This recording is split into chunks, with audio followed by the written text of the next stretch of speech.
Alors, dimanche matin, c'était mon septième jour de travail d'affilée. Et je sais pas, je voulais commencer à travailler aux environs de 5h, 5h30. Et vers 5h45, je suis allée à Cabasso pour voir ma patiente au premier étage dans les bâtiments. Et il y avait dans la cage d'escalier, il y avait un jeune homme qui était debout devant la cage d'escalier. Et j'ai dit bonjour, il m'a dit bonjour. Et puis j'ai continué mon chemin. Et comme il était devant, il était obligé de se pousser pour que je passe. Donc j'ai continué normalement. Et quand je l'ai dépassé, il m'appelle Madame, Madame, Madame. Je me retourne et il avait un énorme couteau devant moi. Et il m'a montré le couteau. Après, je me suis crispée en fait. Il m'a regardé de haut en bas et j'avais juste le parapluie de mon fils, mes clés et mon portable.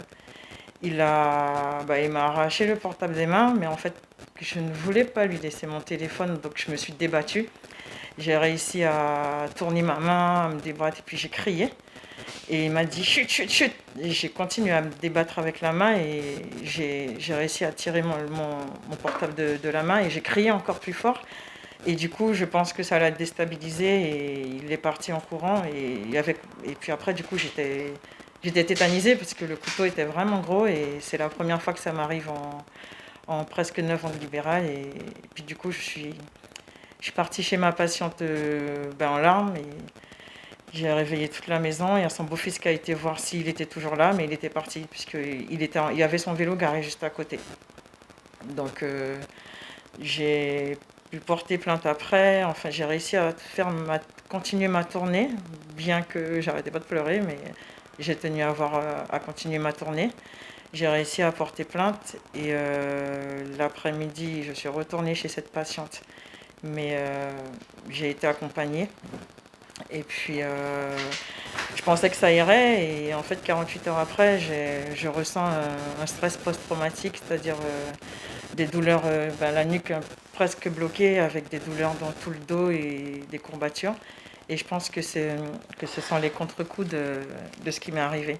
Je n'ai pas repris parce que c'était mon dernier jour sur 7 et j'ai une semaine de repos et je reprends la semaine prochaine. Sauf que j'ai toujours mal, donc voilà. C'est compliqué, en fait, parce qu'on est à notre compte, donc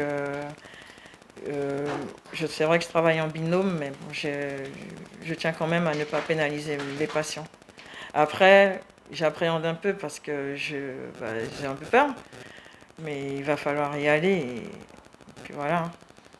Après, je sais qu'il y a beaucoup de collègues qui se font agresser régulièrement.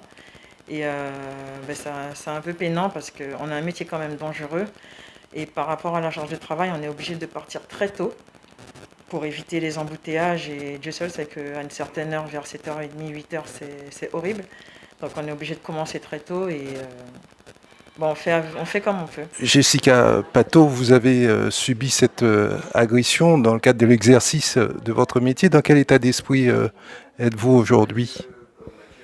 Aujourd'hui, j'appréhende un petit peu le retour au boulot, mais en même temps, j'ai soif d'y retourner parce que je voudrais pouvoir reprendre une vie normale et laisser tout ça derrière moi. Par contre, je ne me laisserai pas faire tout comme la première fois. J'ai dit que j'ai décidé d'avancer, de faire mon possible pour pouvoir vivre normalement. Et quels sont les soutiens que vous avez eus pendant et après cette agression?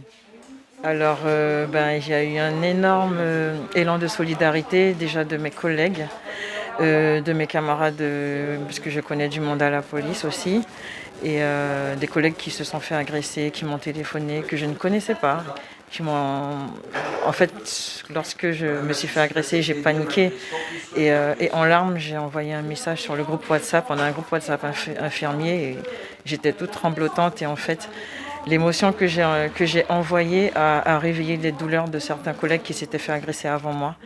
Et ils m'ont tous appelé pour me donner du courage. Et certains m'ont félicité parce que je ne me suis pas laissée faire.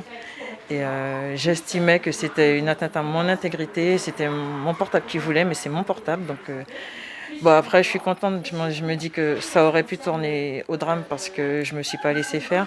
Je suis contente parce que c'était pas une arme à feu, parce que là, j'aurais pas. Je pense que ça aurait pris d'autres conséquences. Et je me dis, j'étais protégée, je remercie le Seigneur d'être encore là aujourd'hui pour pouvoir parler devant vous.